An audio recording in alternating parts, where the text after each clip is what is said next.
Bismillahirrahmanirrahim. Fi kitab Bidayatul Hidayah di Sayyidina Al-Imam Hujjatul Islam Abi Hamid Muhammad bin Muhammad Al-Ghazali At-Tusi alaihi rahmatullah. Halaman, kalau di sini halaman 12. Halaman 18 kalau di PDF yang ini, yang ada tahqiqnya. Kalau situ halaman 3 yang di kitabnya. Saya kemarin sudah diberi rumus kita sama Imam Ghazali untuk mengetahui apakah diri kita benar atau tidak. Kalau kita benar, cara ngeceknya gimana, membuktikannya gimana? Cukup dengan Bidayatul Hidayah. Kalau dengan kitab Bidayatul Hidayah, dengan petunjuk beliau, pasal-pasal yang ada di situ, kok nggak mau ngamalin, meraktekin yang kecil-kecil saja, yang sederhana, yang gampang, yang harian saja nggak bisa, apalagi mengamalkan suatu hal yang tinggi, yang besar, ya, wes malah nggak bisa. Ngurusin sendal mau ke kamar mandi aja nggak bisa. Ngurusin adab bangun tidur, mau tidur nggak jalan, apalagi adab khilaf kayak tadi kelas Imam Syafi'i, ya lah wis gedabrus, ya apa gedabrus ini temennya Bill Gates, apa kalau di sini apa, ya segitulah, cuma omong kosong gedabrus itu, ngomong tok ya. Itu kalau bahasa Inggris timurnya gedabrus. Terus nggak bakal bisa. Makanya kata Imam Syafi'i, Imam Ghazali, kalau hatimu condong ngamalin, jadi ilmu kan untuk diamalin.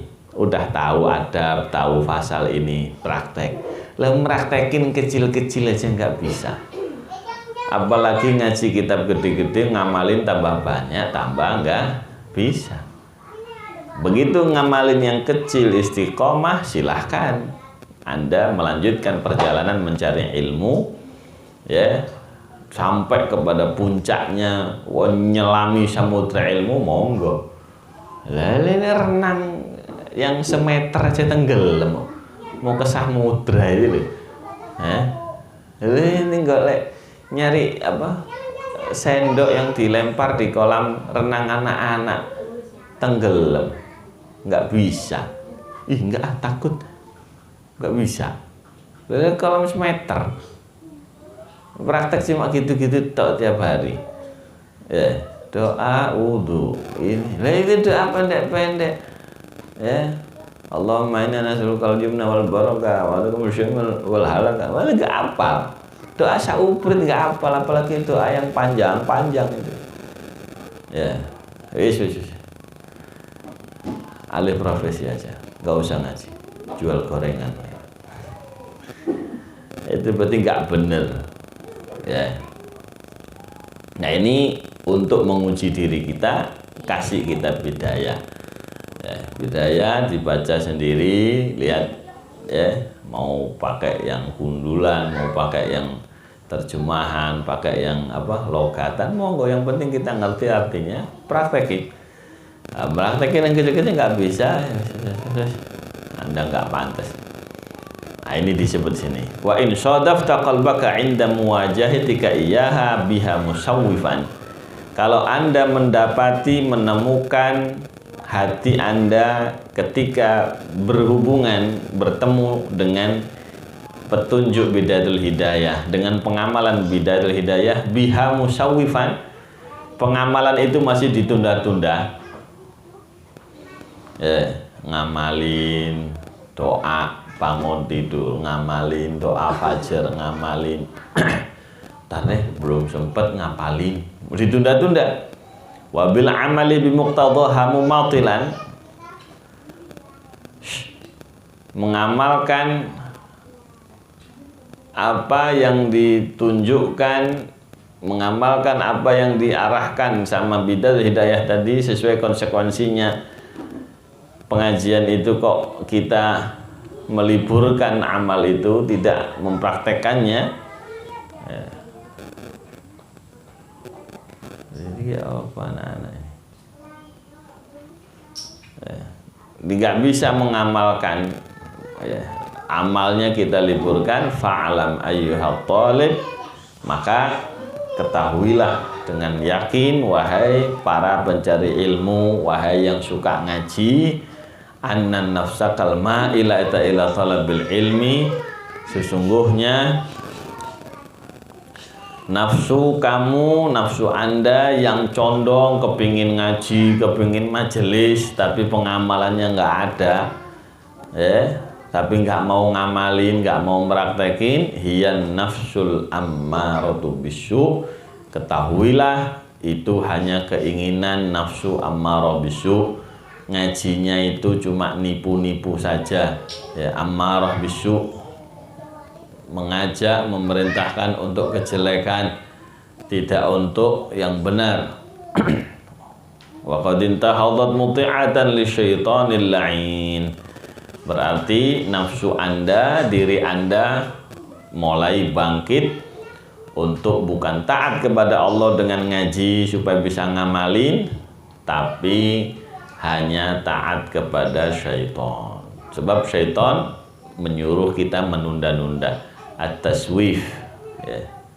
Ntar aja nunggu, ntar aja nggak ada temennya, tarsok mangga dipayun kalau sini, ya. Nah, ini ciri-ciri nafsu ammarah bisu, ciri-ciri orang yang menyembah syaitan, yang taat sama syaitan. Tapi ngaji, rajin, bila perlu soft depan, duduknya paling depan bila perlu.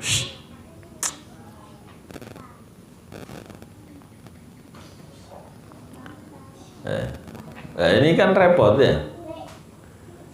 Kita mau omelin, rajin, duduk paling depan, tapi pengamalannya duduk paling belakang. Giliran praktek duduk paling belakang. Nah, ini nggak boleh begitu. Ini ciri bahwa orang ini nggak benar, bahwa kita nggak benar, ngaji kita ini omdo doang, ya, ngaji kita ini hanya taat kepada syaitan, tidak untuk mengamalkan ilmu. Liyudlika bihabli ghururihi, agar engkau dijulurkan dengan tali-tali tipu dayanya, fayastadri juga bimakidatihi, akhirnya dia bakal menyeret engkau dengan tipu dayanya ila ghamratil halak, menuju lubang-lubang kecelakaan, menuju dalamnya, ya, kehancuran, kebinasaan. Itu kita diseret dengan talinya syaitan tadi, pelan-pelan, ditarik, lama-lama tuntutan dari Allah tambah banyak. Ngamalin yang sedikit aja nggak bisa, apalagi ngamalin yang banyak. Nah, apa maksudnya syaitan kok seperti itu? Wa qasduhu ayyurawwija 'alaika syarra fi ma'radil khair. Maksudnya syaitan itu adalah bagaimana syaitan ini mentarwij. Tarwij itu rawaja yurawiju, yakni kalau ada sales, ya, ngomong ngecebret supaya dagangannya laku, itu namanya apa? Apa bahasanya? Mempromosikan atas kamu, ya, mempromokan atas kamu kejelekan supaya tampil seperti baik. Itu tugasnya syaitan. Tarwij ini supaya laku itu loh, dipromosikan, diomongin, dijelasin ngalor ngidul, itu kayak gitu. Itu maksudnya syaitan. Ya, nggak ngamal itu jelek, tapi gimana caranya nggak ngamalin itu kelihatan bagus. Wah, dikasih promo, dikasih diskon dan sebagainya. Ntar masih muda, mumpung masih akal, kau kuat ngapal, udah ngapal aja dulu, ngamal nanti kalau udah tua, gitu. Kayaknya bener, ya. Nah, tapi itulah, ya. hatta yulhiqaka bil akhsarina a'mala, sampai pada akhirnya syaitan bakal menggolongkan kalian bil akhsarina a'mala ke dalam apa yang dimaksud dalam surah Al-Kahfi 103-104, termasuk ya orang-orang yang paling merugi amal perbuatannya. Waliyadzubillah. Siapa mereka ini? Ini manusia yang nggak normal nanti jadinya. Ya, tambah tua, nggak ngerti perjalanan kehidupan, akhirnya dia memilih kehidupan seperti binatang, kehidupan seperti tumbuhan, atau kehidupan seperti benda batu-batuan. 10 tahun bataku itu ya kayak gitu aja. Apa? Nambah gemuk, nambah panjang, nambah kempes, enggak, bataku panggah wae, apa panggah wae, netep kayak gitu. Itu kadang-kadang ada orang umur 20, umur 30, ya saya kan masih awam. Ketemu lagi 10 tahun, ya maklum lah, namanya juga orang awam. Itu kapan nanti naik derajatnya? Ya, nah ini Allah, paling rugi amalnya.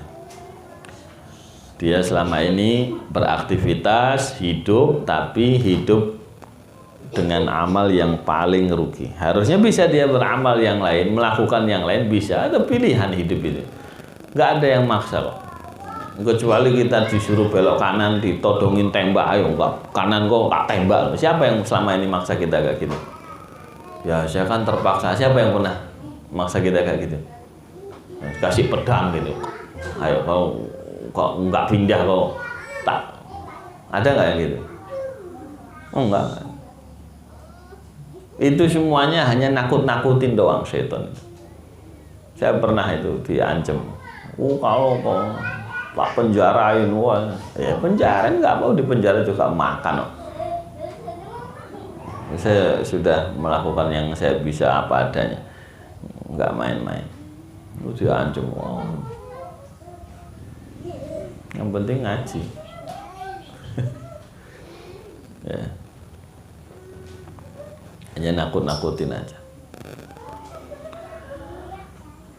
Akhirnya ngaku terpaksa, ngaku ini dan sebagainya. Rugi amalnya. Ya. Yang dia lakukan selama ini termasuk seperti yang digambarkan di surah Al-Kahfi ayat 100. Akhsarina a'mala. Qul hal nunabbiukum bil akhsarina a'mala.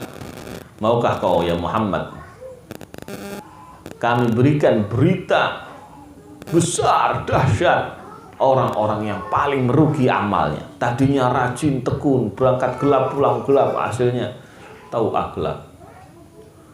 Rugi semua hasil perbuatan. Begitu masa tuanya bingung mau ngapain. Ya, anak nggak bisa diatur, istrinya tambah kayak ondel-ondel. Ibu-ibu loh, kalau mama udah tua, udah keriput-keriput, dandannya malah Masya Allah tambah tebel sesenti bedaknya. Jadi sekarang pertanyaannya, situ pakai bedak, pakai minyak wangi, apakah terus mayatnya wangi gitu? Ngabisin sabun berapa kilo itu seumur hidup? Ya, kalau amalnya nggak baik tetap aja jasadnya busuk, bau. Ya. Tapi orang yang amalnya baik, amal soleh, Quran, hadis, ya, amal niru ulama, harum jasad. Walaupun nggak pakai sabun. Nah, ini orang berapa banyak yang rugi ngisi umurnya. Alladzina dhalla sa'yuhum fil hayati dunya, yang mana mereka tersesat usahanya, usaha mereka, perbuatan mereka fil hayati dunia, ketika di kehidupan dunia ini. Kehidupan dunia Allah ngasih tahu isinya 5, main, genda gurau, nganggur, habis itu dandan, habis itu bangga-banggaan, habis itu banyak-banyakan. Ini salah main, salah ngisi waktu, salah kalau dandan, salah bangga-banggaan, salah banyak-banyakan, wassalam, termasuk ayat ini. Dhalla sa'yuhu. Dulu mainan apa? Nggak manfaat mainannya. Ya, cuma masang, tahu-tahu biar. Mainan apa ya? Puzzle itu, Lego apa. Ya, mainan tembak, dia. Mati. Gak ngelatih ngelatih apa kayak ketangkasan, strategi yang agak manfaat. Main yang nggak bohongi, yang ngabisin waktu dengan apa? Keliru ngabisin waktu. Selama ini duduk di empang, ngabisin waktu mancing. Udah tua, betah banget di empang. Nah, tapi duduk di masjid, di majelis, wirid, gak betah. Dhalla sa'yuhum fil hayatid dunya. Sesat hidupnya ketika dalam kehidupan, usaha perbuatannya dalam kehidupan di dunia. Dandan, alah udah tua, aki-aki batuknya bau tanah. Bau tanah. Nah, nggak ada yang menghormati, wala anak, wala cucu, wala saudaranya, nggak dihormati lagi. Nah, ada orang Masya Allah, hidupnya beda, manusia tambah sempurna hidupnya. Orang rela menggotong, mendorong, ya. Hatta beliaunya sudah nggak bisa apa-apa. Ulama enggak gitu. Ya. Karena selama ini ngabisin waktunya dengan apa? Nah, gitu. Ma faraqu dzikra wal kutubah. Beliau nggak pernah berpisah dengan zikir, nggak pernah berpisah dengan kitab. Itu banyak-banyakan nggak apa-apa, banyak-banyakan baca ilmu, banyak-banyak. Itu berapa hari ini sholawatan? Oh, saya 10.000. Rapopo. Ya. Ini kok banyak-banyakan piring, gelas, sendal, kerudung, keset, apalagi. Nah, banyak-banyakan baju yang dipakai cuma satu. Habis itu meninggal, anaknya mau, bajunya Umi ini mahal ini, tak warisi. Ada yang mau? Belas ada yang mau. Begitu meninggal, langsung barang si mayit dikeluarkan semua dari kamar. Masya Allah, bajunya dibagi gratis. Yang dulu dikumpulin susah payah. Dhalla sa'yuhum fil hayatid dunya. Mereka sesat, keliru hidupnya selama ini. Tapi nggak ngerasa keliru, nggak ngerasa sesat, orang masih jalan. Orang itu ngerasa sesat kalau sudah lama berjalan nggak nyampe tujuan. Ngerasa sesat kalau kepentok jalan buntu. Ya. Tapi kalau orang hidupnya emang nggak punya tujuan. Pak, gimana Pak program 5 tahun yang akan datang? Mengalir aja lah kita mah, nerima aja, ngalir. Kan gitu, nggak ada ngalir ke atas itu. Ngalir itu kemana? Ke bawah, makanya tambah nyungsep hidupnya. Ya. Harus diprogram, makanya Allah mendorong. Falaqtahamal aqabah. Kenapa ente nggak cari jalan yang nanjak? Wa ma adraka mal aqabah. Ente nggak paham apa yang nanjak, yang tinggi itu apa? Fakku raqabatin au it'amun fi yaumin dzi masghabah. Bebaskan orang yang terbelenggu, yang diperbudak sama syahwatnya, diperbudak sama dunia, diperbudak dengan perbudakan yang asli. Ya. Ajak sadar, ajak tobat. Memang susah, harus berjuang, harus ini. Ya. Nah, itu nanjak. Au it'am fi yaumin dzi masghabah. Musim paceklik, musim gersang kering, dia tetap sedekah. Harusnya nyimpen. Kalau orang mikirnya enggak, dia kasihan orang dibagi-bagi, nanjak itu. Ya, melakukan satu hal yang enggak wajar demi kebaikan. Tapi yang sesat tadi dinyatakan sama Allah, wahum yahsabuna annahum yuhsinuna sun'a. Mereka semua menyangka, mengira bahwa mereka sudah berbuat yang terbaik.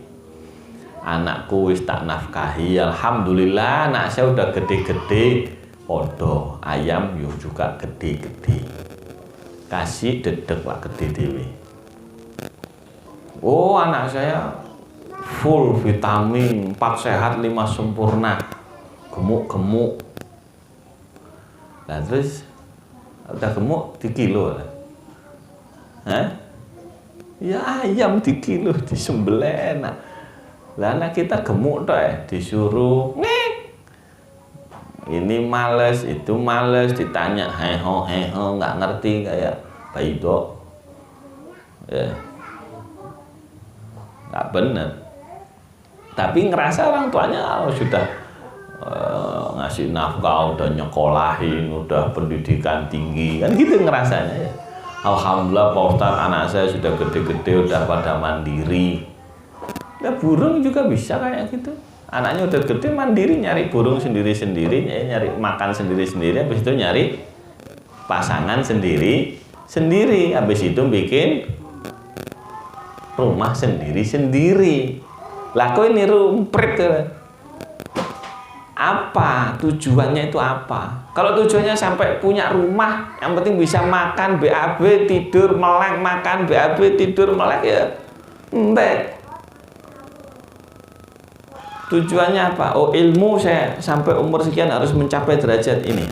Oh bab amal saya harus bisa ngamal ini. Bab dakwah saya harus bisa ngamal. Gitu, punya tujuan dalam hidup. Ya. Sahabat begitu ngelihat, kalau saya tahu di balik gunung ini ada umat Rasulullah, saya bakal menuju ke sana, saya bakal ngajar ke situ, saya bakal nyampaikan dakwah. Punya tujuan hidup. Nah kita apa? Selama nggak punya tujuan hidup, nggak bakal ngerasa tersesat. Apa tujuan hidupnya? Jabatan, tujuan hidupnya titel, tujuan hidupnya kekayaan, tujuan hidupnya bangga, saingan, lomba-lomba.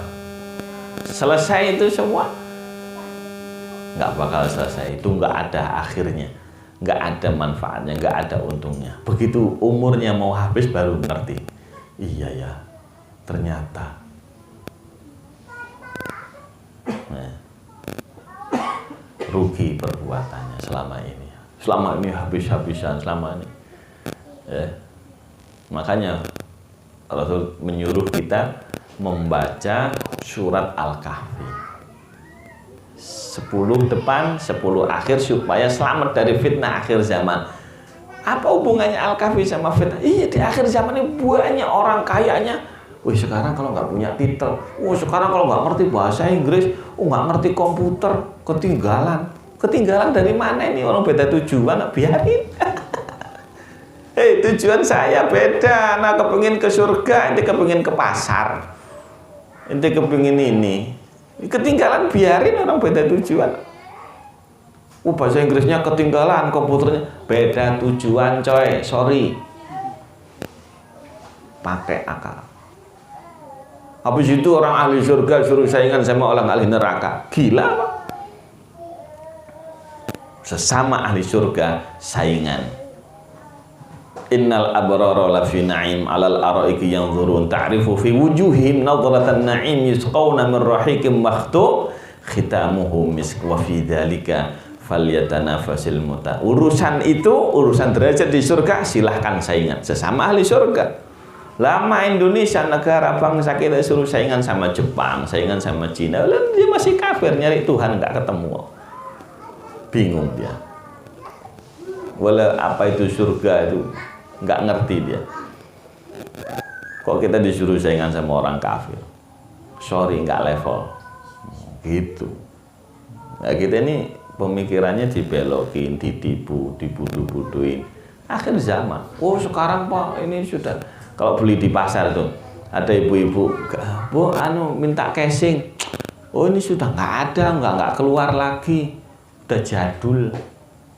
Langsung muka itu nyut, pucet langsung. HP saya sudah jadul ya. Ini sudah barang lama. Kayaknya dunia runtuh. Padahal ya rapopo. HP keren nggak ada pulsanya ya percuma. Casingnya tok aja. Begitu mau nelpon, nggak ada pulsanya. Ayo coba, mending mana? Ini pola pikirnya aneh. Itu akhir zaman. Makanya baca ayat ini, biar tahu banyak orang yang rugi. Lihat akhir hayatnya, semakin cerah atau semakin nyusut. Semakin nyusut berarti kayak cerita di ayat yang tadi pagi kita baca. Ya'lamu annamal hayatid dunya la'ibun wa lahwun zinatun wa tafakhurun bainakum wa takatsurun fil amwali wal aulad kamathali ghaithin ajabal kuffara nabatuhu fatara ajabal kuffara nabatuhu fatara thumma yakunu hutama wa fil akhirati adzabun syadidu wa maghfiratun minallahi wa ridwan wa mal hayatud dunya illa mata'ul ghurur. Ya, kehidupan yang 5 tadi itu seperti hujan. Orang-orang kafir itu takjub melihat hujan ini menumbuhkan hijau semua. Ini hijau, ini lama-lama kering nantilah. Tuh, jadi tadinya ajib ya, indah. Indah apanya, lama juga kering sendiri, nggak pakai dibongkar. Hebat ya, Masya Allah dia sukses ya, bisa bangun rumah punya ini. Ntar kering sendiri. Kering. Fatarahu musfarran fayahiju fatarahu musfarran thumma yakunu hutama. Tambah kuning nyusut hancur. Itu hidupnya orang. Lihat itu di jalanan, di toko, berapa gara-gara Covid ini ya, merek yang tadinya mahal, Gucci, ini tutup, bubar kata Nabi. Yang jatuh miskin ngedadak banyak, yang tiba-tiba kaya banyak, yang tiba-tiba mati banyak. Baca ayat biar nggak ketipu gitu. Tapi yang di jalan Allah Ta'ala dan Rasulnya tetap istiqomah, nggak ngaruh dengan situasi kondisi. Makanya Nabi disuruh sama Allah, la yaghurrannaka taqallubul ladina kafaru fil bilad mata'u fil had dunya. Awas jangan ketipu ya Muhammad dengan perubahan orang kafir yang cepat di dalam kota Madinah. Mereka beli ini, mereka bangun ini. Jangan ketipu. Istiqomah, jalankan perintah, lurus. Dah, jangan noleh-noleh. Itu Nabi disuruh jangan sampai ketipu, apalagi kita. Lihat temen, temen yang seangkatan kan gitu, udah punya ini, kamu naiknya apa biasanya kendaraannya? Banyak kendaraan saya, itu yang hijau-hijau biru-biru di Bogor, angkot. Ya 5.000 cukup nyampe sebogor. Gitu aja kok repot ya. Masya Allah, orang sekarang merasa sudah melakukan yang terbaik, sudah bangun rumah, sudah nafkahi anaknya, tapi begitu masa tua nggak bisa dipanen sama sekali. Ya. Wa inda dzalika, dan di saat itu yatlu 'alaika syaitanu fadlal ilm. Tapi syaitan di saat itu, di saat kita masih nggak ngerti tadi, syaitan masih membacakan ayat-ayat, hadis-hadis tentang keutamaan ngaji. Wis ta'ala, yang penting kau ngaji yo. Ngaji dulu, gampang itu mah. Fadilah loh, nulis itu Masya Allah. Ngaji. Ngamal nggak diingetin sama syaitan itu. Wa darajatul ulama, dan kita cuma diingetin sama derajatnya ulama. Nggak tahu bahwa ulama yang derajatnya tinggi yang mengamalkan ilmunya. Ya. Awas, ini satu nasihat yang luar biasa ya, dari Imam Ghazali. Moga-moga Allah memberikan manfaat kepada kita, taufik ya, sehingga kita sudah harus bisa mulai menyusun target, tujuan, sasaran, target hidup kita apa. Kalau sudah kepala 4 mau ngapain ini sampai 50, targetnya apa. Kalau sudah kepala 5 sampai 6 apa, 6 sampai ini apa gitu. Saya belum punya sendal. Alah, sendal dipikirin. Saya belum punya. Udah. Kalau udah butuhnya kayak hajat kemarin itu. Kalau udah butuhnya nanti ada tanda dari Allah. Kalau memang itu kebutuhan kita dalam ilmu, kebutuhan kita dalam amal, kebutuhan kita dalam dakwah, Allah ngasih jalannya, Allah ngasih alarmnya, gampang hasilnya. Tinggal ngedentok, selesai. Udah ada jalannya. Jangan ketipu. Target kita apa? Ilmu, amal, dakwah. Ya. Itu baru Begitu nggak tercapai target, waduh rugi saya, ngerasa keliru, ada yang perbaiki cepat gitu. Tapi orang nggak punya target, nggak punya tujuan. Orang megang mobil, ada bensinnya, ATM penuh, jalan kemana? Wis melaku nih, nyampe mana nih? Ngerasa tersesat? Enggak. Selama mobil masih bisa jalan berarti oke aja. Sama orang hidup sekarang, nggak punya tujuan dia. Bapak kalau 40 pengen punya apa Pak? Saya pengen nyekolahin anak saya. Terus kalau udah sekolah kenapa? Orang banyak semua sekolah semua. Itu orang kebanyakan orang pasaran, punya rumah, punya semua orang. Mobil dijual di Indonesia berapa sehari? Orang banyak kayak gitu. Cari yang nggak pasaran gitu loh, biar harganya agak mahal dikit. Nah, gitu ya. Wallahu alam. Wa ma taufiqi illa billah, alaihi tawakkaltu wa ilaihi unib. Wa sallallahu ala sayyidina wa maulana Muhammad wa ala alihi wasallam walhamdulillahi rabbil alamin.